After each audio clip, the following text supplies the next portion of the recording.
Good day, Lords and Ladies, and welcome back to Scarlet Hollow, the darkest timeline. In the last episode, Kerry basically woke up and,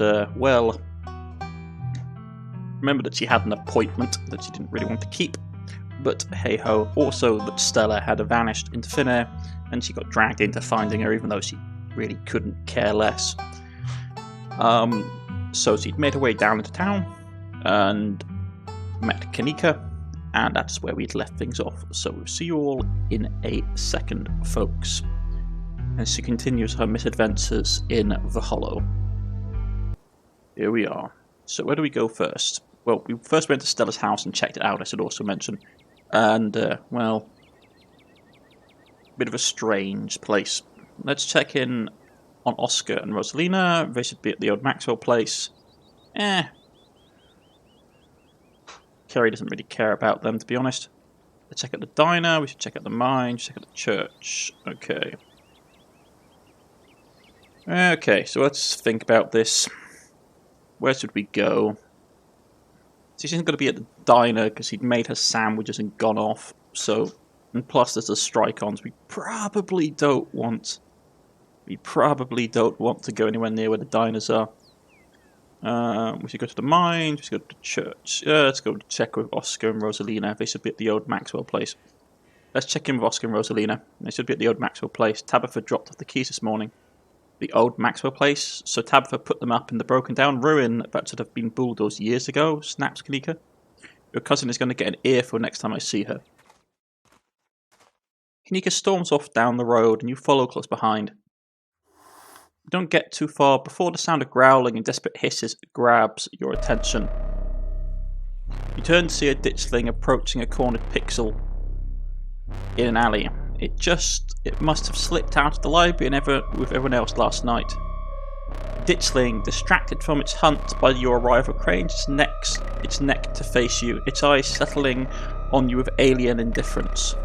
Keen eye. In the distance you hear the furious pattering of many feet approaching. You won't be alone for long. What do we do? Hey, quit it. Watching silent horror, yeah. You find yourself frozen in silent horror, your eyes riveted as the ditchling turns back to its cornered prey. Hey, stop it, says Kanika.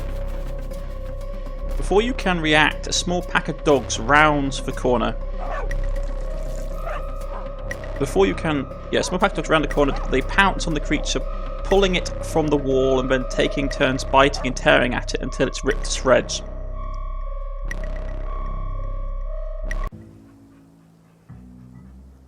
Their task complete, they saunter towards you. What the? Says Kanika. What are Daisy and Scraps doing here? Are they leading some sort of ditchling hunting dog gang? She says. Pixel timidly steps towards you. Pixel, you got out of the library. Oh, you poor cat, come here. Pixel cautiously walks towards your group before clambering into your arms. He has a comfortable heft to him. I guess he likes you more than me, says Kanika. Thanks, guys. Pack of dogs scrambles off, their work done. What the hell is going on in this town, mutters Kanika. Pixel in tow, you and your companions continue onto the old Maxwell place. The old Maxwell place, it was clearly once a mid-century modern home, and undoubtedly quite stylish for the time, but it's been abandoned for an unknown decades, and moss and vines choke its exterior, barely concealing cracked walls and dusty clouded glass. Before you can approach, the door opens and Oscar's head pokes out from the entryway. Hello, says Oscar. Oh, sorry if I startled you all. The walls here are worn down enough I could hear you come from a block away. Good morning, Oscar, says Kanika. Thank goodness, you found Pixel. Rosalina's been beside herself, says the man. Oscar's voice is tired, he's had a long night and it shows, his greying face seemingly having aged in the hours since you last saw him. Please come on in. We just got to unlock the achievement. At least it's probably not haunted. Pixel, you're okay, says Rosalina. Rosalina rushes forward, taking Pixel from your arms and hugging him close to her chest. How are you all holding up, says Kanika. I'm doing alright, Rosalina is. I'm fine. Things could be worse, says Rosalina. Keen-eye, you can tell she doesn't believe that. She's angry, and that anger is directed at you. It really isn't as run down as it looks, and it's got all kinds of weird little features like an intercom and a jacuzzi. Of course, none of them are really as usable with the state of the place. We've turned on the water and the pipes still work at the very least. But I won't be drinking out of that until I've tested what comes out.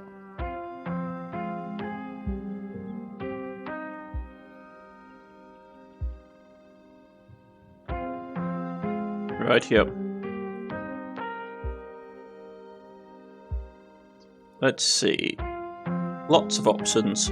Loads of options. We could go explore. Did you say this has a jacuzzi? Can I try it out? Yeah, she's not going to say that. She's not really interested in that kind of thing. You could always try to go on a rescue mission for your stuff. Nope, she's not going to do that either. What's going to happen to your career now that the library's closed?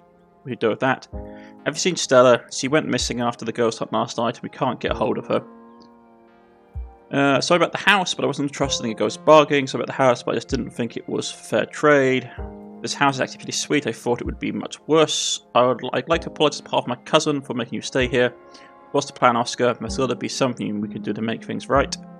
I can try and see if I can get Tabitha to set you up with someone nicer. Yeah, well, let's just go with the obvious.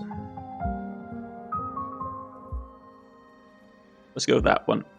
What's going to happen to your career now that the library's closed? Rosalina's eyes burn a hole into your head. That's a good question. I was up all night wondering the same thing. If things stay the way they are right now, it's essentially like the library's burned down. The books are inaccessible and the building is unsalvageable. I don't even know what I would put on the insurance forms and how I would explain this to the library board. So for the time being, I'm not going to say anything. I'm just going to do everything in my power to get it back before anyone has to know it was ever closed.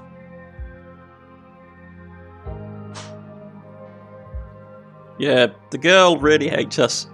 Like, Rosalina really hates us. Well, just how it is. I'm not going to sacrifice my years for her. She probably doesn't like us also because we left her friends in the mine. But hey-ho. Let's go with that one. Have any of you seen Stella last night? She went missing after the ghost hunt. We can't get hold of her. Yeah, Carrie's just going to use this as an excuse to basically get out of the conversation. She hasn't gotten in touch with any of you.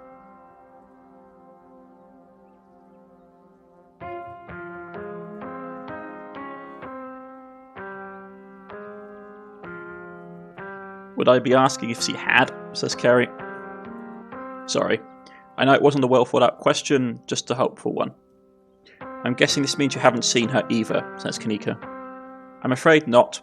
Not since she ran off last night. I feel terrible for asking her to come to investigate. I feel like I got everyone into this mess.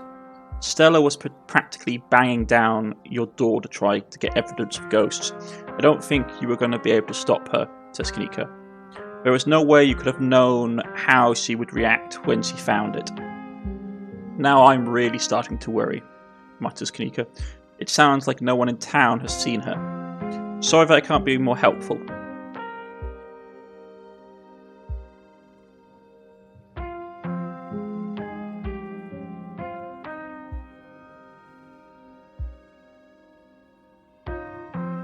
Yeah. So we need to choose. He's not going to ask either of these ones because it's not really Carrie's nature to ask it. She's not risking her life for someone else's stuff. Sorry about the house, but I wasn't about to trust a ghost bargaining. Sorry about the house, but I just didn't think it was a fair trade.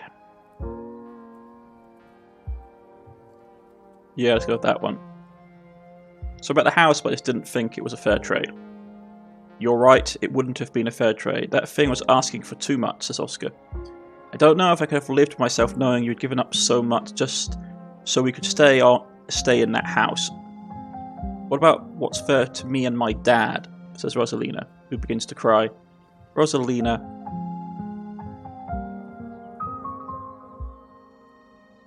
Explore, defend yourself. Yeah, she's going to defend herself. Keen-eye, I know it's easy to blame me for everything that's happened, and if it helps you cope, that's okay, but it's nobody's fault that the mine collapsed, and it's nobody's fault your house got haunted.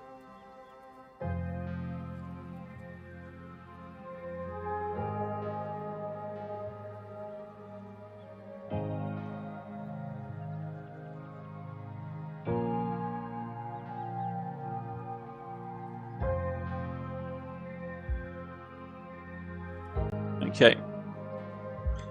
Yeah, she's not going to do that because that's basically her being nice. I know it's easy to blame me for everything that's happened, and if that helps you cope, that's okay. No, she's not going to be accepting blame for this. So I'm going to go with, yeah, just say if your cat doesn't account for something, don't shift this onto me. Becca's the one who dragged you all into that mine, and the rest of you chose to go after her.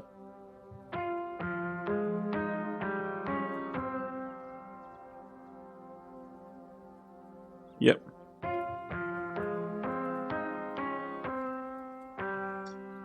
Let's go with this one.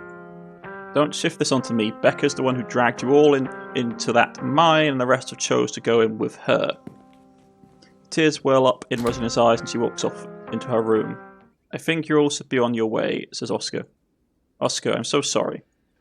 Rosalina doesn't need any more reminders of what's happened the past couple of days. She doesn't need you treating her like that, Kerry. Okay, but before you go, Kanika, I'll let you know if I find anything that can help with what's going on in town, but right now my daughter needs me, and she needs Kerry to leave. Let's not dwell on what happened in there. We have to stay focused on finding Stella. Yeah, well, Kerry doesn't care. Kerry doesn't care about the brat, and she's not going to be basically used as the excuse, like basically as an excuse to why everything's going wrong.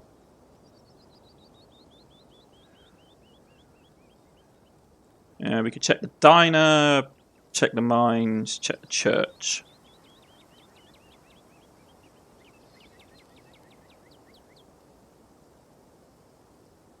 Yeah, let's check the mines. We should go to the mines, says Kerry. I guess there's a decent chance Stella went there to find your cousin. Can't say I get it, but it's definitely something she would do. Come on, I'll drive us. You follow Kanika to her van. It wasn't long before you find yourself outside the Scarlet Mines. A wall of bodies, picket signs, and megaphones in hand forms a human barricade around the entrance to the Scarlet Mines. Is this a strike? They're striking? It's time Tabitha stopped taking her work for granted, says Kanika. I hope it's not weird to talk to them while they're in the middle of all of this. Well, if it isn't the boss's cousin, says Davis. You might have had us fooled the other day, but word gets around fast.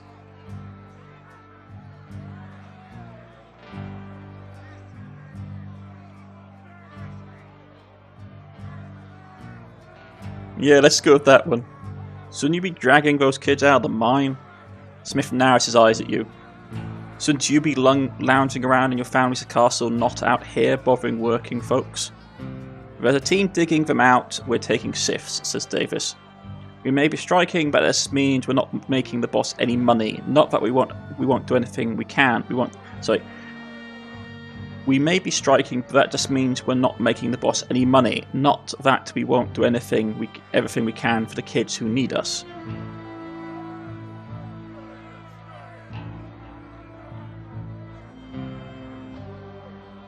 Why are the cops here? Miss Scarlet requested we supervise the situation. The mine's the source of a lot of jobs in town, and she just wanted to make sure nobody did anything hasty while expressing their concerns. That's a polite way of saying that they're here to intimidate us. A little reminder from the boss that she owns more than just the coal mines.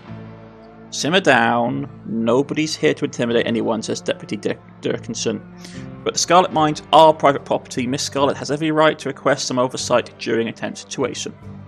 That's a lot more of us than there are of you, says Smith.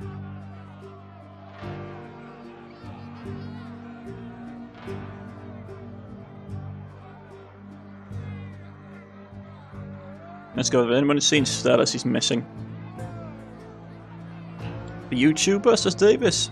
She's the one on all the ban from property posters, right? We haven't seen her, and we've been out here all day, so we know if she came by, says Smith.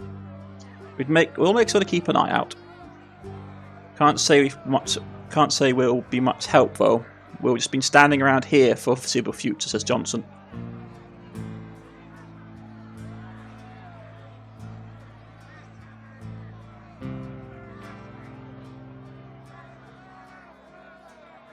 Yeah, let's go. I need to talk to Tabitha. So you're saying you want to cross the picket line, says Davis. Keenar, you don't have to literally cross the picket line to get inside. As always, the hole Rosalina used to sneak in the other day.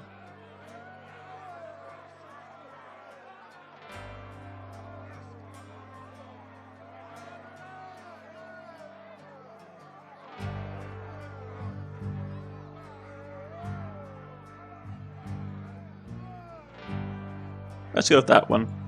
Come on, what harm could I possibly cause by going in there? I have my cousin's phone number, I'm staying at her house, last I checked she knows you're all striking. You're right, fine, besides, there's not a lot you can do to derail things at this point anyways, go ahead. I don't care if they're okay with you going in, I'm still not crossing a picket line, says Kanika. Besides, I don't think Tabitha would be too happy to see me. I'll just wait by the van while you go talk to her. See you on the other side. It's quiet today, empty beyond the ruckus of the front gate. The trailer that serves as Tabitha's office looms above you on the hill. Visit the dig site. Now that you're inside, you're free to examine the dig site. Dig site is busy. Massive drills bore into the earth as parents and residents tensely wait for any signs of progress. You there. You were with Tabitha Scarlet yesterday. You're her long-lost sibling or something, right? Whatever you are, I need you to march into her office and tell her to come out now. Alexis' family and I have been out here since yesterday morning. My child is down there, and Miss Scarlet has barely even made an appearance since she stood around doing nothing yesterday.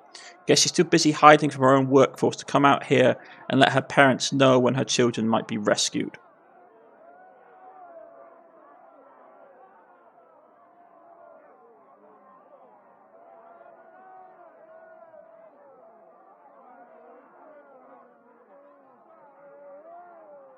So let's see what we have.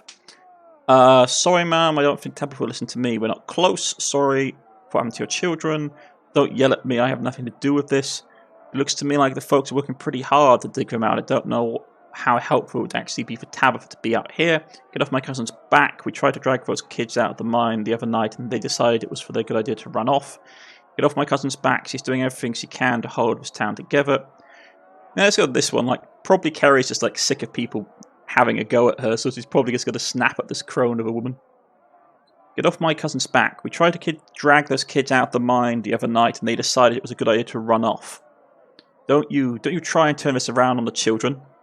If my Becca just put herself in danger, it was probably because all the adults down there gave her good reason to.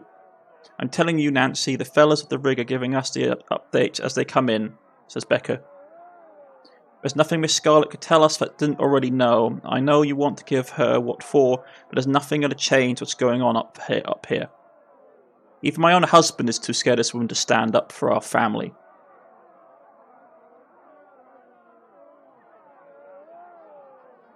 Rightio. It's Becca's fault that she's stuck down there right now, you know. I've been praying for you all, sorry for what's happened. Nope.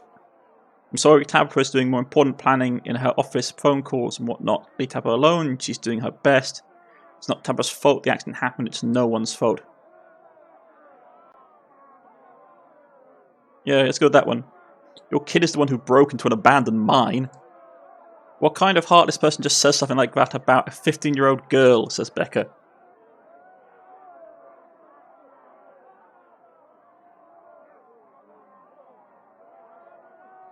Yeah, she's going to do an, actually, Becca's dad, weren't you the one who told her it was safe to go down there in the first place? Let's go with that one.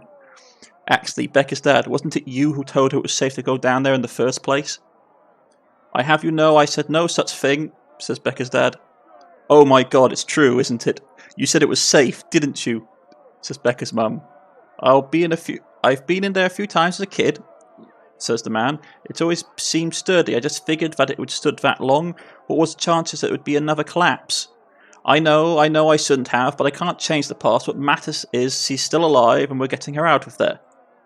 I can't believe you, says the woman. I need to have some words with my husband. You, just find your cousin and tell her I expect to see her here immediately. Becca's mum turns around and leaves. Yeah, heads to Tabitha's office. Yeah. Kerry, causing mischief wherever she goes. You leave the dig site and make your way to Tabitha's office.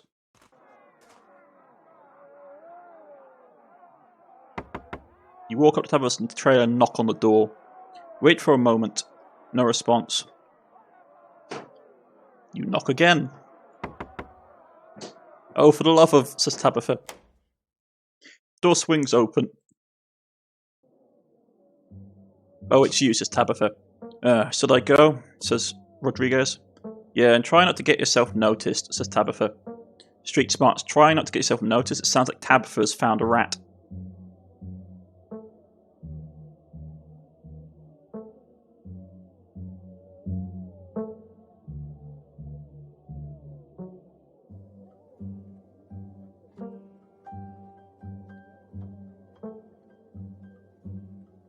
Yeah, so we go. Street smart Rodriguez the rat, I see. Yeah, Kerry's not that daft to basically say that in front of a woman that has a shotgun hanging above the wall. What are you talking about? I missed you this morning. Do you have a minute? It's important. I don't care about the strike. I just came to see you. I'm telling Rodriguez, are you selling out the other miners? Don't worry, I'm on your side. I saw nothing. I heard nothing. No, Kerry knows how to work. Let's go with that. I saw nothing. I heard nothing, she says. That's right. Let's keep it that way, Rodriguez. I said you're dismissed. Now get out of here. The door clicks closed. Rodriguez leaves Tabitha's office. The instant you're alone, Tabitha rounds on you. She grabs you by the collar, her face close to yours, her eyes full of rage, her words of frustrated hiss. Listen to me, Kerry. Really listen. This isn't some fun little game, okay? This is my life, and if you value yours, you'll keep quiet about what you just saw. I don't care if we're family, I can make for the rest of your stay here a living hell if you cross me. Keen eye. Her grip loosens, and as Tabitha turns away from you, her eyes are drawn to the gun hanging above Tabitha's desk. Your eyes are drawn to the gun hanging above Tabitha's desk. So to get scary for a second, I've just been pushed to the brink this week. I can't have anything else going wrong.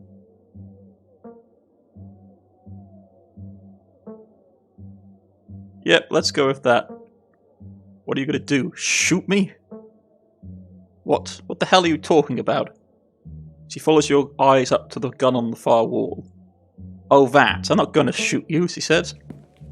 What did you come up here to talk about anyway? Just decided you wanted to bother me on the worst possible day to be bothered?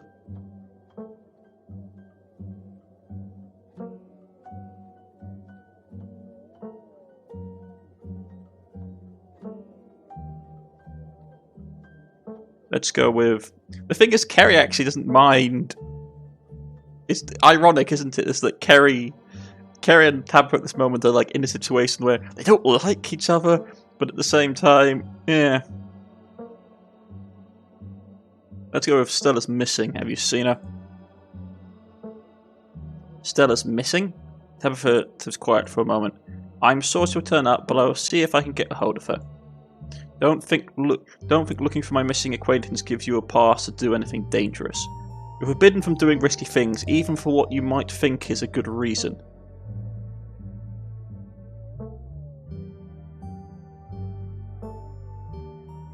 Yeah, just lie. Look, I know I don't have the best track record here, but believe me, the last thing I want right now is more trouble. Tabitha studies you for a moment before responding. I'm going to choose to believe you, not that it'll be too much good. You're like a magnet for danger, she mutters.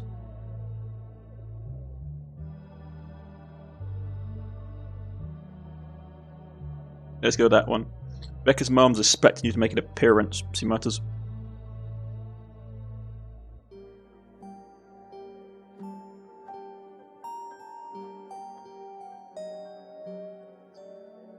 I know she. Yeah, let's just see. Like, why the hell aren't you out there overseeing the rescue? You probably should. I can't believe she's treating you like this. I know she's going through a lot right now, but she's a real bitch. Just wanted to let you know you should probably let her stew, though. Let's go with that one. Just wanted to let you know you should let her stew, though. I was planning on it, says Tabitha. That man working the dig site are professionals. Trust them. I trust them to do their jobs.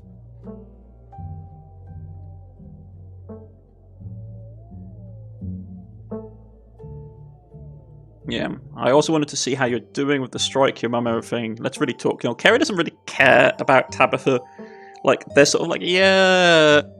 If this was just like a normal, sort of, like, staying with family, she might be partly interested, but now she just wants to be gone.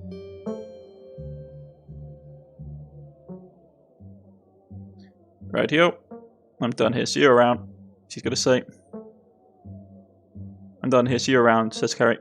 Great, I have a lot of work to do, so don't come poking around up here again. I don't have endless hours of free time to entertain you, says Tabitha. You leave the office, door slams shuts behind you. You find Kenika waiting for you outside. You don't look like you've found any new leads. It feels like we're done all our due diligence here. Come on, I'll drive us back to town and we can figure out our next move from there. Where to next? We could check out the diner, check out the church. Yeah, let's check out the church with the creepy priest. We should check out the church, says Kerry. The church? What, do you think Stella decided to get religious all of a sudden?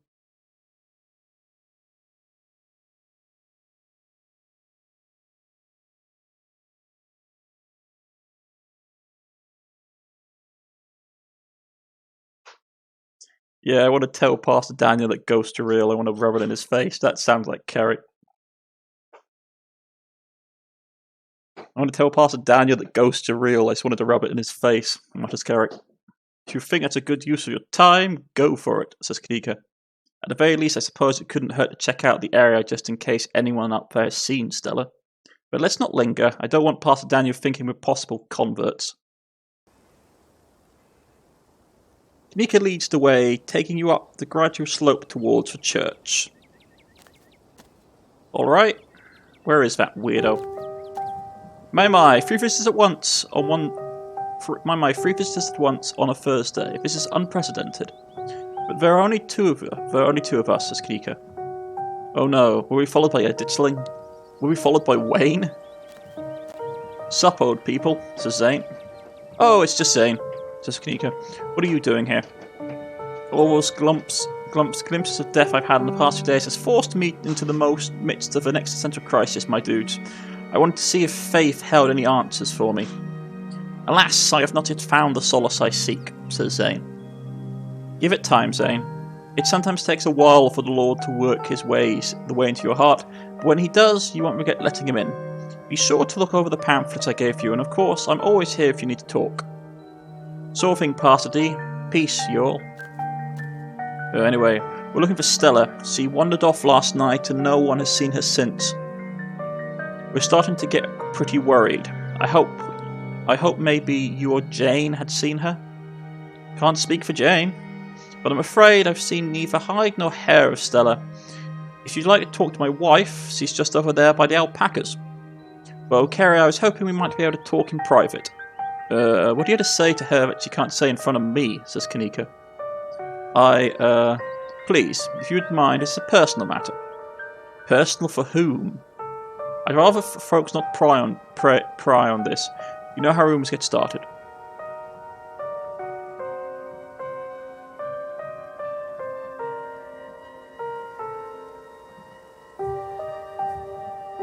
No way, I'm not talking to you in private. Yeah. What do you have to say to me that you can't say in front of Kanika? I'm okay. I'm happy to talk with him. Let's go with that one. Yeah, what do you have to say to me that you can't say in front of Kanika? Important things, says Daniels. I won't bite her or anything, I promise. We can talk here, right in the open. I guess I'll leave you to it while I check in with Jenny, says Kanika. I'll be right over there by the fence that's conveniently in your line of sight, okay? Kanika heads off towards Jenny and the alpacas, leaving you alone with the nervous pastor. I'm so glad you decided to come to visit me, says Pastor Daniel. So many young people these days seem to think they can solve all their problems on their own. Meanwhile, God is right there ready to help them, if only they let them into their hearts. Pastor's eyes dart back towards the alpacas. Okay, good, she's gone, mutters Daniel. You're new in town. What kind of impression did I make on you? Am I creepy?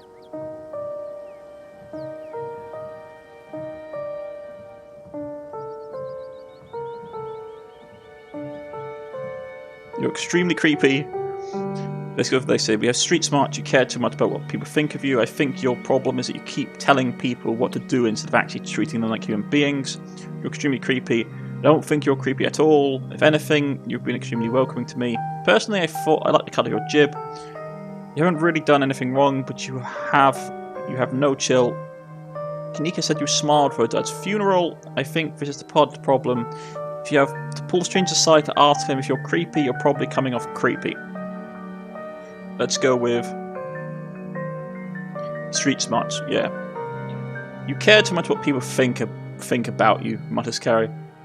If you want people to like you, if you want people to like you, you have not to care about whatever they like, whatever they like. They like you. That's a harsh truth you're slinging at me, says Daniel. It wasn't always like this, you know. Believe it or not, before I moved to Scarlet Hollow, I used to be quite popular. I was one of the cool kids over at I was one of the cool kids over at Harvard Divinity School. He's interrupted by the sounds of a snapping twig and a high-pitched giggle, partly muffled by the underbrush on the edge of the property. Tulip, come out of there. You know you're not supposed to play in the woods. Tulip glances back into the woods quietly as she hesitates. Tulip, are you going to be good, or are we going to have to skip story time tonight? I'll be good. You don't have to skip story time. I won't go into the woods, I promise. I know you won't, Tulip, because you know it's too dangerous for little girls in there. Why don't you go and help Mama with the alpacas? It's about time they got fed, and you can give them hay. Tulip smiles broadly, seemingly excited by the prospect, and hurries off. Sorry I had to have a firm parenting moment just then. She's trying to run off into the woods a lot lately. It's really dangerous, even for adults. There's this massive trash dump not too far past the trees, but it must be at least 50 years old, so it's all grown over and looks like it's part of the landscape. But if you accidentally walk on it, you might find yourself falling into a hip-deep mound of rusted cans and broken glass. Tulip made up some imaginary friends and keeps telling us that they want her to go out there, like the word of some fictional creatures she made up is going to convince us it's a good idea for her to play in someone's old garbage. But she's 7, of course. She would get some funny ideas like that, says Daniel. I'd love to get the community to rally around a big clean-up. It's about time someone got rid of all that junk.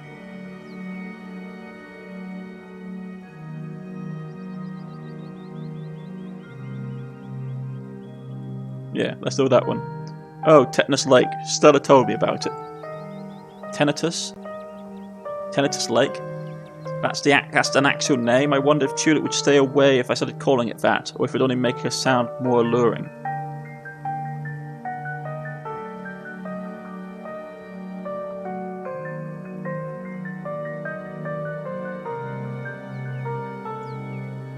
Yeah, what were you saying about imaginary friends? No, she doesn't care about that. Stella and her friends used to play out there all the time. None of them got sick or died.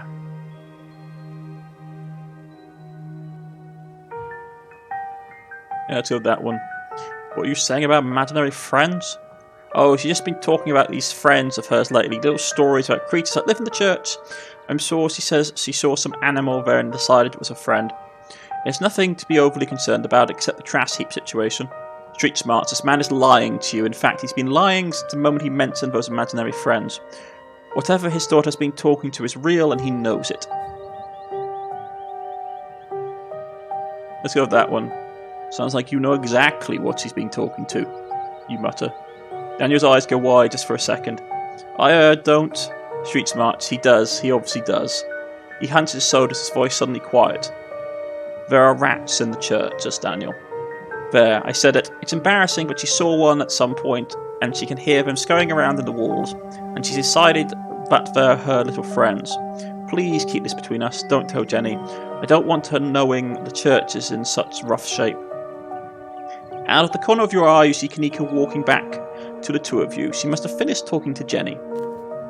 Jenny says she hasn't seen Stella either, so we better get going. I hope your talk with the pastor went well. Yes, we had a great conversation. I appreciate you all stopping by, even if it wasn't under the best circumstances. I'll let you all be on your way. And I hope Stella turns up soon. I'll put in some good prayers with the big man for her. All right, thanks. See ya, says Kanika. Kanika starts back down the path of town and you follow.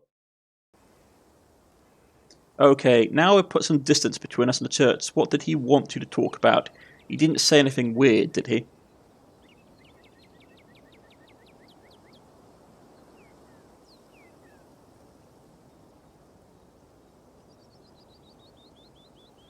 Let's go with that one. You wanted to know why everyone in town thinks he's a creep. He is creepy, says Kanika. Let's not get too distracted until we found Stella, though. Where to next? Yeah, let's check out the diner. Good idea, folks tend to congregate there. Maybe we'll run into someone who's seen Stella. The diner is busier than you've ever seen it. The small booth's packed with miners. Oh, hope you weren't planning on spending any quality time in the diner today. Looks like we'll be hosting a meeting for the foreseeable future. So I guess it's where the miners are setting up shop, says Kanika. This is great for business. The fellas can have as much free coffee as they can drink if they keep piling in like this.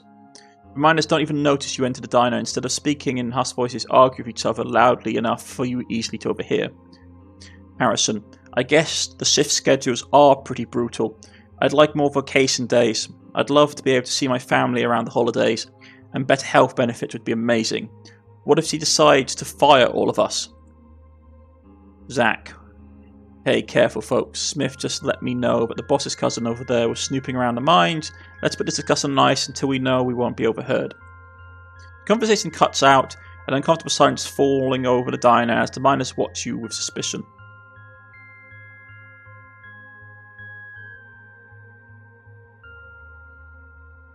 Let's go with that one. Hey, have any of you seen Stella? She's missing. You mutter. The YouTuber, says Harrison. No. You haven't seen us, says Zach. As you can see, we have a lot going on today. We appreciate it if you don't butt in. Harrison's voice drops to a barely audible mumble. I hope she's okay. She hasn't been around, but I'll let you know if I see anything. Yes, guess we should get going. You turn around and leave the diner, Kanika trailing close behind you. Still no sign of Stella, says Kanika. Yeah, and Carrie doesn't care about catching up with Avery, to be honest. As you consider your next steps, you remember your appointment with Sylvie. She seemed to be confident last night that Stella would be okay. Maybe she'll be okay maybe she'll be able to help. So maybe she'll be able to help you find her. Street smart. She's the only person who believed you in Stella from the beginning. She could be a valuable asset. Keen-Eye, nobody even seemed to say anything to Keen-Eye, nobody ever seems to say anything to undermine her, except for her daughter, and her daughters always clash with their mothers. This town trusts her. I said, we should talk to your mum. I'm supposed to have tea with her today, you mutter. My mum wanted to talk to you. She's probably going to give you some rocks or bundle of herbs for protection or something. We can humour her. The bell of General Store chimes welcomingly as the two of you enter. Kanika, there you are. You were supposed to stay in bed today, remember? Oh, hello, Kerry. Hope you're sufficiently recovered from last night's fiasco. Sorry, Mum. It's just Stella's missing and Stella can take care of herself, says Sylvie. Unlike you need bed rest and lots of fluids. You don't need to go running around town spreading that cold of yours. Go on, get up to bed. I'll be up in a minute with more tea. I thought you had some kind of important thing to talk to Kerry about. I really feel okay. I want to hear what you wanted to say to her. I'm just doing a tea reading. Haven't those always bored you to tears, says Sylvie? Kanika pauses. Okay, you're right. I'm not feeling well. I should really lie down. Bye, Carrie. Kanika turns and heads towards the stairs without saying another word. Keen-Eye, good thing Kanika has her mum looking out for her. She seems so tired today, and you'll probably be able to find Stella without her. Shall we? Says Sylvie. Sylvie moves towards the tea room. Follow Sylvie inside. Please have a seat. I'll bring you a fresh cup. You take a seat at the small table at the edge of the room. It's dark here, only just a sliver of sunlight able to filter through the heavy curtains, supplemented by the bright grow lights over the plant in the corner. Sylvie joins you at the table and places a cup in front of you. It smells light and citrusy, with undercurrent of decaying earth. It's the same tea you sampled with Avery at the diner on Tuesday. This is a special blend. It should help clarify some of the visions you've been getting. I'll be able to do a reading once you've done. Until then, how about we just chat?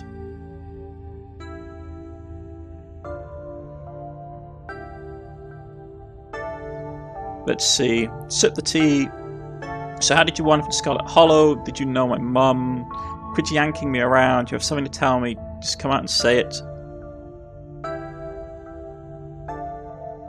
Yeah, it's probably going to be one of these two. If I remember from episode 3, she was deliberately sort of vague towards the end when we talked to her and clearly let on more than she knew.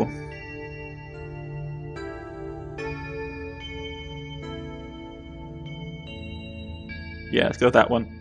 Quit yanking me around. If you have something to tell me, just come out and say it, says Kerry. I'll need your tea leaves first. I have pieces of the puzzle, but the tea leaves should help give me a full picture.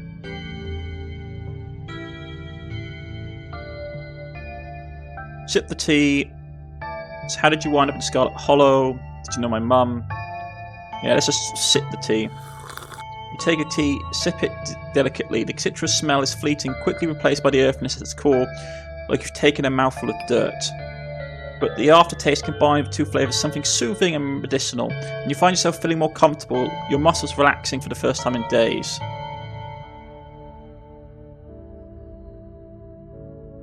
Let's go with that one. Did you know my mum, you say? But of course. In the town of this size, you get to know everybody, no matter what age difference might be. Vivian was a little younger than me, which meant I always had a certain older sister instinct about her. Her family weren't good to her. Paulina was a lot like your great-grandmother, Edwina, which is to say she was not a very kind woman. Similar to Tabitha, but with some more social graces and considerably more hatred for her fellow man. But your mother wasn't a shrinking violet either. She was just as stubborn as any other Scarlet, so your family chose her either as the punching bag. So just as stubborn as any other Scarlet, so her family choosing her as their punching bag made her into quite the rebel.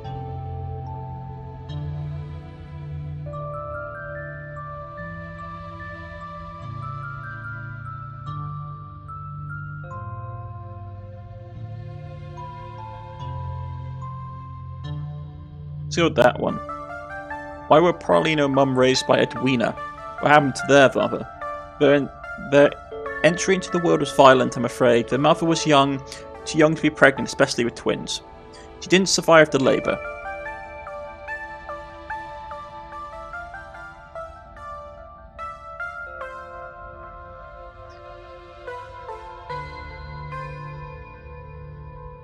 Yeah, let's go with that one. What happened when my mum found out she was pregnant? She came to me for advice. She was distraught. It was like she'd been handed a death sentence. Maybe it was fear from what happened to her mother, maybe it was something else. But she seemed convinced she was in danger. Tabitha had already been born by Ben, of course, but she was born in wedlock, so I assume your mother's worries had something to do with religion. Though the Scarlets weren't particularly religious as far as I knew. But the way Vivian was that night she came to me, it stuck in my mind. It was always had me wondering what it was about your family that made her panic so much at the thought of having a baby. Let's change the subject. She's not going to ask how she ended up in Scarlet Hollow. Kerry's really quite a selfish person, so interesting in other people outside of things that interest her isn't really up her street. Finish the tea. You close your eyes and take another sip, and another is delightful. The tea is gone before you know it, the small cup empty save for what's left of the rehydrated leaves coating the bottom. Oh good, glad you found the tea palatable enough to drink. It should do you some good. It's one of my more medicinal blends. Now, on to business. Sylvie takes the cup from you, staring thoughtfully down at the sludge. Oh dear, this doesn't bode well, says Sylvie. You've got just about every warning that can be fit into the cup. Cross, kettle, hourglass, all of these mean death, misery, difficulty, and the hourglass ties it all together with a definite urgency. It's fair to assume that this all has to do with whatever brought the ditchlings. Something is coming, and whatever any of us can do to stop it, I'm not sure. But we may have at least be able to figure out what it is. And there's a central figure there, a cat, an enemy lurking in plain sight.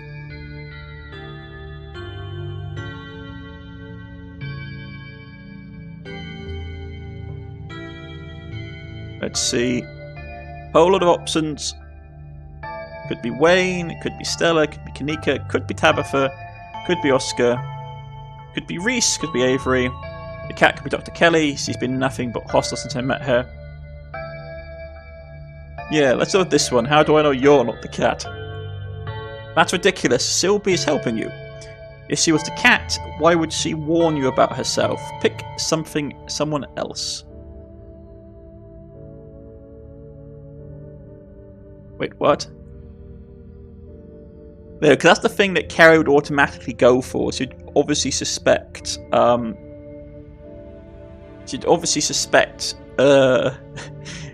Sylvie, but we can't pick Sylvie. Okay.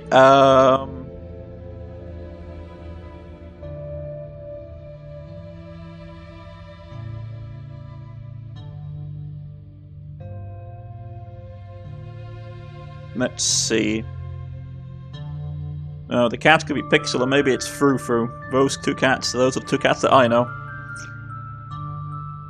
The cat could be Tabitha. The cat could be Wayne.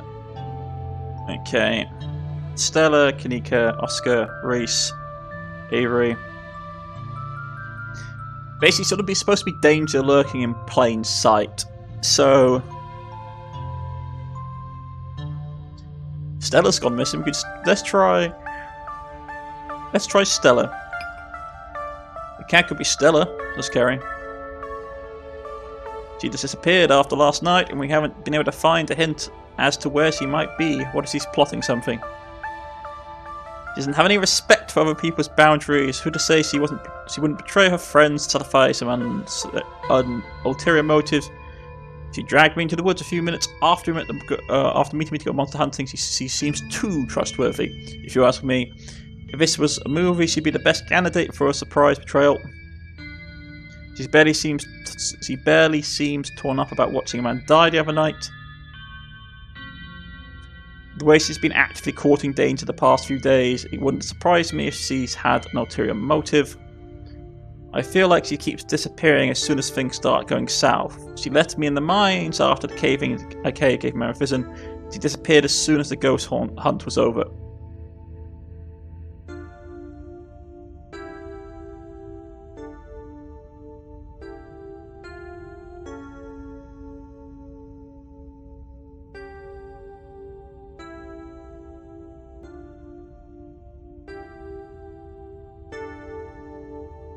Yeah, let's see. I mean, the thing is that Carrie probably would suspect everyone of some point. Like, it's like probably in her mind for Carrie, the top two would either be Tabitha or Stella, because things keep happening around them. Let's go with this one. I feel like she keeps disappearing as soon as things start going south. She left me in the mines after that cave-in gave me a vision, and she disappeared as soon as the ghost hunt was over. Stella's never had the best coping mechanisms, especially not after she lost her parents. What you see as malice could be her struggling with inner demons, says Sylvie. She's just a hurt soul who's been dealt a difficult hand. But you should trust your own judgment for here. Friend or family, the cat will make itself known soon enough. You don't have to figure out an answer right now. It often takes time for the mind to connect the dots. Just be on guard and keep vigilant that someone close to you isn't to be trusted. We know from the ditchlings that something terrible is coming your way, and it's likely that something is connecting, and it's likely that it's connecting to some hidden enemy. The thing is, Carrie would automatically, as she was saying, is probably distrust Sylvie for her saying this, but we can't do that because she's not a threat, is she? From the dialogue we've been reading. Perhaps we can try to counteract whatever might be planned for you. Judging by what you told me last night, these stones, carvings, seals, whatever you want to call them, I think it's likely they have something to do with this. Until the cat reveals itself, it seems like your best course of action is to seek these carvings out, piece together what you can from your visions, and arm yourself with information. Have you sensed any others around town? Do you think you might be able to find another? Your thoughts drift to the door yesterday, the one you seemed to draw you in, urging you deeper into the clinic. Even just remembering is enough to tug at you, compelling you to return and open it to see what's on the other side. You can find Stella later, maybe you can even find her there. What's important now is finally seeing what's hidden in the clinic.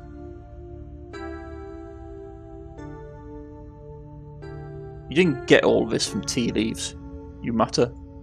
Street smart, of course he didn't. She's smart. She knows how to deduce things from the leaves. Of course not. Tea leaves are merely a guide, something they can help confirm suspicion or fill in where my intuition falls short.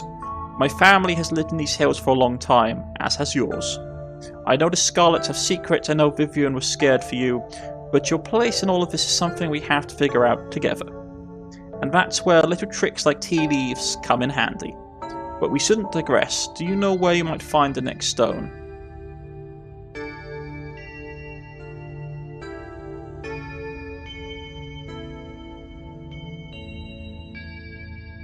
Yeah. The bad stuff always happens around them, you say. What happens around the stones might not be anything close to what could happen if we let the danger encroach on both you and the town, and this town act unopposed. The ditchlings are multiplying every day. This is going to come to a head, and it may just be a question of how prepared you are when it comes. Learning whatever you can could save your life, even if you're faced with more ghosts and ghouls along the way. I think this can all help. I think this is all the help I can offer. I hope this conversation has been illuminating, even if it's just brought up more questions than giving any clear answers. That's it, that wasn't helpful at all. All you did was look at some leaves and tell me to put myself in danger. Let's do that one. All you did was look at some leaves and tell me to go put myself in danger, you mutter. I suppose you can see it that way, but I hope I've done more than that, even if you don't realise it yet, Sir Sylvie. Thank you again for humouring an old lady and stopping by for a chat. With a small grunt of effort, Sylvie gets up from her table and you escort her back to the door. And remember, be careful who you put your trust in. According to your tea, the cat is getting ready to pounce, and merely being ready for it might not be enough. Sylvie closes the door to the tea room. The bells of its doors strangely flat in the stale air of the nearby empty general store. Sylvie closes the door. Yes, okay, so talk to Miles, checking in with Kanika. Yeah, not going to go anywhere before checking in with Kanika. You'll make your way upstairs. You knock on Kanika's door. Mum, I really don't need any more tea. I think I'm just going to lie down for a while. I'm not your mum. Oh, Carrie, what's up?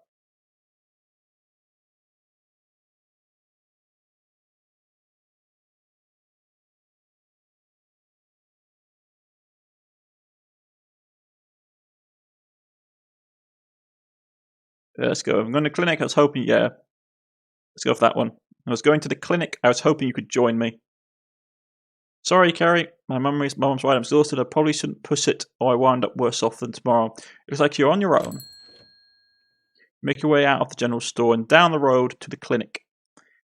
That's one less meat shield to throw in front of us in case of emergency. You make your way up the familiar hill, past the rows of ragged houses that make up Scarlet Hollow's residential area. It isn't long before you find yourself outside Dr. Kelly's clinic. Its secrets entice you to find a way in. Even at the bottom of the hill, you can already feel the presence. It's like a magnet has been fixed to your ribcage, gently tugging you forward, guiding you towards whatever emits this compulsive frequency. Keen-eyed, the side of the mountain looks really close to the terrace, maybe even close enough to jump. What are the odds that the terrace door is locked? And as you can see, there are ditchlings hiding in plain sight. Things are afoot. Oh, why must we always get dragged into this mayhem? But that's for next time, folks. I've been Cornish-knight. This has been Scarlet Hollow, the Darkest Timeline. And Kerry is off on another misadventure, though from the looks of things, it doesn't seem fully, well, of her own volition. Someone is manipulating things, I think. But we'll see you all again next time. Goodbye.